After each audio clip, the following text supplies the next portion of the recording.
ओम नमः शिवाय। दोस्तों आपका हमारे चैनल पर स्वागत है। और इस वीडियो में हम आपको बताने जा रहे हैं कि धनु राशि के जातकों के लिए अक्टूबर, नवंबर और दिसंबर का महीना प्रेम और वैवाहिक जीवन के लिए कैसा रहने वाला है। आने वाले इन 3 महीनों में कैसा रहेगा आपका प्रेम संबंध। क्या आपका पुराना प्रेम वापस आएगा? क्या आपके विवाह होने के योग बनते हैं यदि आप अविवाहित हैं तो? साथ ही आपके अंदर वह कौन सी 3 खूबियां होती हैं जो अन्य राशियों की अपेक्षा आपको कुछ अलग ही हटकर बनाती है। तो यह वीडियो आपके लिए बहुत ही महत्वपूर्ण और ख़ास रहने वाली है, इसलिए आप इस वीडियो को अंत तक देखें। और यदि आप चैनल पर पहली बार आएँ तो चैनल को सब्सक्राइब कीजिएगा, नोटिफिकेशन बेल को ऑन कीजिएगा और वीडियो पसंद आए तो लाइक और शेयर ज़रूर कीजिएगा। आइए सबसे पहले ये जानते हैं कि धनु राशि वालों इन 3 महीनों में आपके लिए ग्रह गोचरी स्थितियां किस प्रकार से बनेंगी। सबसे इम्पोर्टेंट बात कि देखिए, शनिदेव की 7.5 आपके ऊपर चल रही है और शनिदेव आपके 2nd हाउस में गोचर कर रहे हैं, जो कि 23 अक्टूबर 2022 तक ये वक्री रहेंगे। उसके बाद ये मार्गी हो जाएंगे। गुरुदेव बृहस्पति आपके केंद्र में रहेंगे मीन राशि में, और ये 24 नवंबर तक वक्री रहेंगे। उसके बाद ये मीन राशि में ही मार्गी हो जाएंगे। बात करें यदि हम राहु की, तो आपकी राशि से 5म भाव में मेष राशि में रहेंगे। वही केतु की स्थिति तुला राशि में रहने वाली है। सूर्य, बुध और शुक्र का जो युति है वो कन्या राशि में रहेगी। हालांकि 17 अक्टूबर को सूर्यदेव तुला राशि में चले जाएंगे। साथ ही हम आपको बता दें कि जो मंगल की स्थिति रहने वाली है वह रहेगी पहले वृषभ राशि में, लेकिन उसके बाद फिर 17 अक्टूबर के आसपास मंगल भी अपना राशि परिवर्तन करेंगे और आपके 7म भाव में आ जाएंगे। तो इन ग्रह गोचरी स्थितियों के आधार पर हमने आपके लिए बहुत ही महत्वपूर्ण राशिफल तैयार किया है। आइए जानते हैं कि आपके लिए किस प्रकार की स्थितियां बनेंगी। उससे पहले ये जान लेते हैं कि आप में वह कौन से 3 गुण हैं जिसके कारण आप जीवन में सफलता प्राप्त करते हैं। देखिए, यदि हम धनु राशि की बात करें तो आपकी जो राशि आती है ना, वो राशि चक्र के 9वें स्थान की राशि होती है। अगर देखा जाए तो आपके राशि के स्वामी गुरुदेव बृहस्पति बनते हैं। ऐसे में सबसे इम्पॉर्टेंट बात ये होती है, जो आप में गुण होता है कि इस राशि के जो लोग होते हैं ना, ये हमेशा सत्य की खोज में लगे रहते हैं। यानी कि नॉलेज गेन करना आपका मेन पर्पस होता है।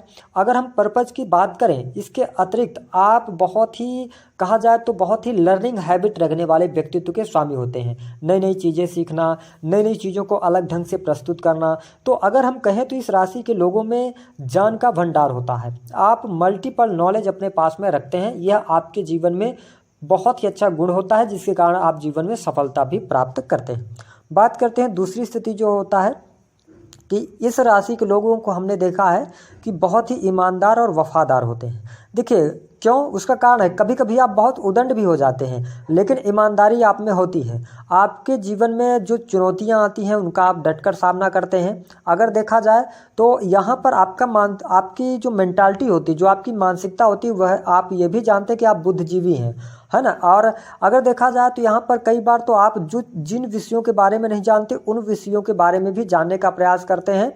अगर देखा जाए तो आप चाहे बातों की ईमानदारी हो, चाहे पैसे को लेकर ईमानदारी हो, वफादारी हो, मित्रों के प्रति वफादारी हो, वैवाहिक जीवन यानी जीवन साथी के प्रति वफादारी हो, बहुत अच्छे तरीके से निभाते हैं, जो आप में बहुत ही अच्छा गुण होता है। अगर हम देखें तीसरी जो स्थिति होती है ना, तो अगर देखा जाए तो इस राशि के जो लोग होते हैं बहुत ही स्पष्ट विचारक होते हैं।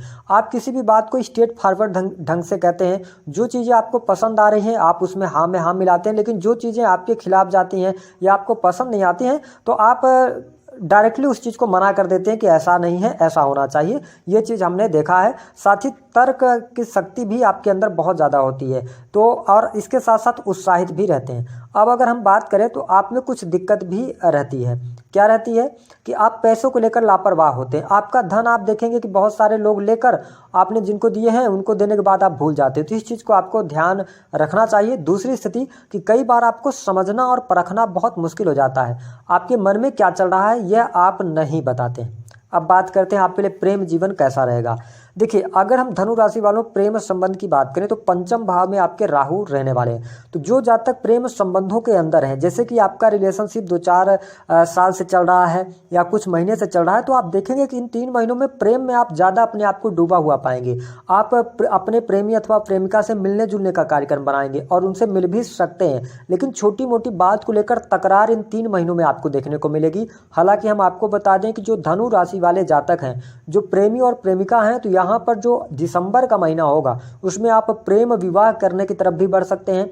या अगर आपका ऐसा भी हो सकता है कि यदि आप धनु राशि वाले हैं और यदि आपके जन्म पत्रिका में थोड़ी सी भी पंचम भाव की स्थिति खराब है तो आप अपने पार्टनर को चीट कर सकते हैं। तो अगर आप धनु राशि वाले हैं, थोड़ा सा ध्यान रखें। इसके साथ ही आप किसी भी नए व्यक्ति से यदि आप मुलाकात करते हैं, नए रिलेशन में आप जाना चाहते हैं, तो आंख मूंद करके भरोसा ना करें, अन्यथा आपने जिस व्यक्ति के ऊपर भरोसा किया हो वो आपको चीट कर सकता है। इस बात का ध्यान रखें, क्योंकि पंचम भाव में राहु है ना, ये चीज़ रहेगा। साथ ही आप देखेंगे कि समय तो अच्छा आप बिता रहे हैं, कोई दिक्कत यहाँ पर नहीं रहने वाली है, आपको प्रेम संबंधों में सफलता अवश्य प्राप्त होगी। लेकिन यहाँ पर जो नवंबर का महीना होगा, नवंबर के महीने में आप में क्रोध और चिड़चिड़ापन बढ़ सकता है, जिसके कारण थोड़ा बहुत आप ऐसा देखेंगे कि आप अपने जो पार्टनर होंगे उनके साथ में नवंबर के महीने में ज़्यादा लड़ाई झगड़े हो सकते हैं। तो यहाँ पर थोड़ा सा ये नेगेटिव चीज़ रहेगी। अगर हम बात करें आपके लिए मिथुन राशि धनु राशि वालों, आपके लिए विवाह की क्या योग बनते हैं, अच्छा रिश्ता आ सकता है। तो देखिए, यहाँ पर अगर देखा जाए तो 20 नवंबर तक तो कोई संभावनाएं नहीं बनती, लेकिन उसके बाद का समय आपके लिए अच्छा है, नया रिश्ता आ सकता है। यदि आप विवाह के योग्य हैं तो है ना, तो इन चीज़ों की तरफ आप आगे बढ़ेंगे। क्या आपके लिए अगर हम देखें तो यहाँ पर एक चीज़ का और ध्यान रखना होगा धनु राशि वालों, इस मेरी बात को आप ध्यान से सुनना, कि अगर आप अपने फैमिली को बिना बताए कोई भी प्रेम से जुड़ा या विवाह से जुड़ा निर्णय लेंगे, वो आगे चल के आपको नुकसान दे सकता है। इसलिए बहुत सोच समझकर कोई भी आप निर्णय लें। अगर हम बात करें आपके लिए वैवाहिक जीवन की स्थिति कैसी रहेगी, देखिए धनु राशि वालों, वैवाहिक जीवन काफ़ी शानदार आपके लिए बना हुआ है। जीवन साथी का सहयोग प्राप्त हो रहा है, जीवन साथी को तरक्की प्राप्त होने वाली है। विशेष तौर पर अगर देखा जाए तो यहाँ पर थोड़ा सा अक्टूबर के बाद से जब यहाँ पर मंगल आपके रहेंगे, है ना, सप्तम भाव में आ जाएंगे, तो जब सप्तम भाव में मंगल आते हैं ना, तो ये मांगलिक कुंडली का भी निर्माण होता है। ऐसे में क्या होता है कि यदि आपके सप्तम भाव यानी बुध अगर आपका अस्त है, बुध की स्थिति खराब है, राहु के साथ में है, तो यहाँ पर विच्छेदात्मक स्थिति भी बना सकते हैं, जिसके कारण पति पत्नी में अलगाव की स्थितियां बनेंगी। लेकिन बहुत ज़्यादा नेगेटिविटी नहीं मिलेगी, ये भी हम आपको बता दें, है ना। अगर देखा जाए तो आपके अगर जीवन साथी जैसे मेडिकल फील्ड में जुड़ा रखते हैं या प्रॉपर्टी डीलिंग वगैरह का कार्य करते हैं, इंजीनियरिंग के सेक्टर में है, तो उनको कोई बड़ा उच्च पद प्राप्त हो सकता है, जिसके कारण आपके वैवाहिक जीवन में शुभता ही शुभता देखने को मिल जाएगी। संतान को लेकर यहाँ पर चिंतित रहेंगे आप। यदि आपकी संतान है तो संतान को लेकर लापरवाही ना बरतें, हो सकता है कि उनकी संगति खराब हो सकती है, या जिन लोगों के साथ में आपकी संतान जा रही है उनको वो लोग खराब हो सकते हैं। तो इस स्थिति को लेकर आपको सावधान रहना होगा। और संतान की पढ़ाई लिखाई को लेकर थोड़ा बहुत परेशान आप रह सकते हैं, क्योंकि संतान आपकी पढ़ाई लिखाई में उसका मन नहीं लगेगा, ये स्थिति आपको देखने को मिल सकती है। अब आइए आपके सवाल ले लेते हैं। धनु राशि वालों, क्या आपके प्रेम विवाह होने के योग बनते हैं? बहुत बनते तो हैं, लेकिन बहुत सोच समझ कर जाइएगा, क्योंकि राहु पंचम भाव में, इस बात का ध्यान आपने रखना है। विवाह के योग बनेंगे क्या, शादी से संबंधित बात आगे बढ़ेगी। 20 नवंबर के बाद स्थितियां बेहतर होंगी। वैवाहिक जीवन कैसा रहेगा, हम इसको कह सकते हैं सामान्य रहने वाला है। उतार चढ़ाव के साथ में सामान्य तरीके से आप वैवाहिक जीवन में शुभता प्राप्त करेंगे। अब बात करते हैं कि यदि किसी भी प्रकार की समस्या आ रही है आपके वैवाहिक जीवन में, तो क्या करना चाहिए। आपको भगवान गणेश को जो दुर्वा होती है ना, 7 दुर्वा लेकर बुधवार के दिन आप भगवान गणेश को अर्पित करें और ओम गंग गणपते नमः का जाप 21 बार वहीं पर बैठ कर करें। पहला उपाय ये कर सकते हैं।